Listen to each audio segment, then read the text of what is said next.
Сәлем достар, бүгін біз бәліш жасайтын боламыз. Оған бізге 2 жұмыртқа керек болады.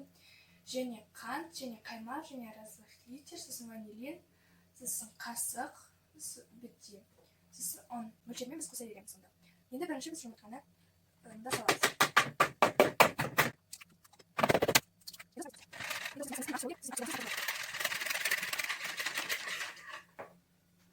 Міне енді қант қосамыз. Біраздан қосып араластырамыз.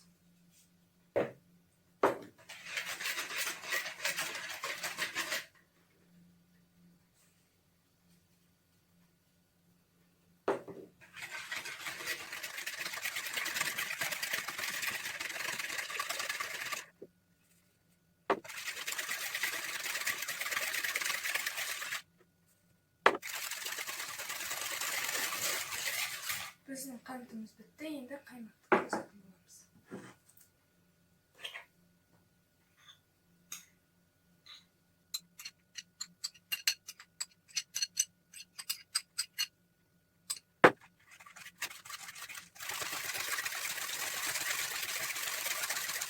Енді 5 минут араластырайық, сосын үстелге оралайық. Достар, міне мен 5 минуттан оралдым, араластырдым. Енді разрыхлитель мен ванилинімізді қосамыз. Ванилинді жарты қасық, разрыхлительді 1 қасық қосамыз.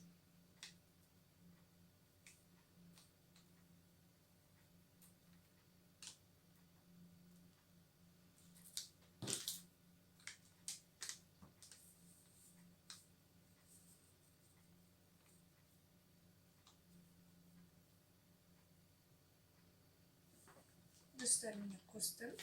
Енді осының бәрін араластырамыз. Біраздан қосамыз. Сонда біраз бізде сұйық та және біраз қатты да масса шығу керек. Сосын осы табағымызға оны салатын боламыз.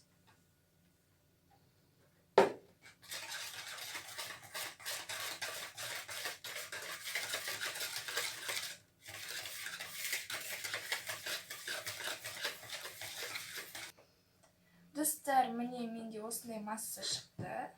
Онда араластырып. Ол осындай қою. Енді осы массамызды мына табағымызға құямыз. Достар, мен бәлішімді осы табама құйдым. Енді осыны духовкаға 20-25 минутқа қоямыз. Бізде духовка қосылып тұр, уже дайын. Енді 25-20 минут күтеміз. Достар, 20-25 минут өтті. Енді біз бәлішімізді духовкадан алып шығамыз. Міне біздің бәлішіміз. Бұны сіздер бос уақыттарыңызға істеуге болады. Себебі бұл өте дәмді, біз істеп көрдік. Және өте оңай. Сіздерге істеулеріңізге кеңес беремін. Осымен біздің бәлішіміз дайын болды.